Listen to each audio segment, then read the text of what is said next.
Revolution day है और आप देख रहे हैं कि यहाँ पे कारापुर के लोग आए हुए हैं। कारापुर में किस तरह से बिल्डर्स को कॉलोनाइजर स्टार्ट केला और कारापुर को बिल्कुल बर्बाद करने का पूरा प्लान है इस सरकार का। करोड़ों अरबों रुपए उन्होंने लेन देन हुआ उसमें। कारापुर के लोग ये नहीं चाहते कि प्रोजेक्ट हो। ये पीसफुली आज गोवा रेवोल्यूशन डे के दिन आज़ाद मैदान आके अपने जो शहीद थे उनको रिस्पेक्ट्स देना चाहते थे। ये तो हर भारतीय का अधिकार है कि ऐसे दिन अगर वो लोग आके शहीदों को रिस्पेक्ट देना चाहते हैं तो उनको होना चाहिए। लेकिन इन लोगों को थाने में रोक लिया गया, इनके बहुत सारे लोगों को, और यहाँ उनको डिटेन किया हुआ है अभी और यहाँ नहीं आने दे रहे। आपके सामने अभी इन लोगों से हमने बात की। तो ये तो एक तरह से आयरनी है। आज गोवा रेवोल्यूशन डे हम इसलिए मना रहे हैं क्योंकि पोर्चुगीज़ के ख़िलाफ़ हमारे लोगों ने आज आवाज़ बुलंद की थी प्रोहिबिटरी ऑर्डर्स का वायलेशन करके, और यहाँ मड़गांव में उन्होंने सभा की थी, उनको अरेस्ट किया गया था।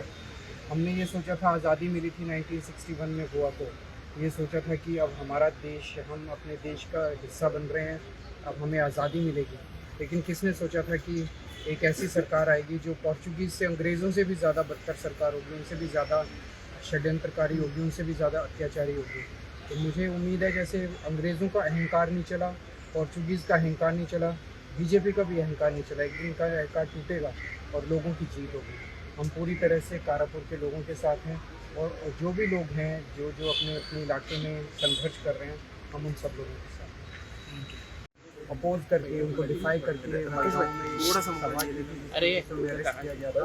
पोर्चुगीज़ के खिलाफ आंदोलन शुरू किया था और फाइनली गोवा को 1961 में आज़ादी मिली थी। आज़ादी मिली थी तो लोगों को लगा था कि अब अपना देश है, आज़ाद देश है, अब हम आज़ादी की सांस लेंगे।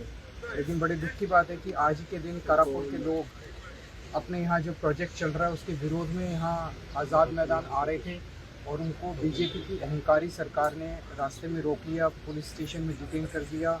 बहुत सारी महिलाएं भी वहाँ डिटेन हैं और उनको आज़ाद मैदान आने से रोका जा रहा है। वो कोई वायलेंस नहीं कर रहे थे, पीसफुली चल के यहाँ आ रहे थे और शांतिपूर्ण तरीके से आ रहे थे।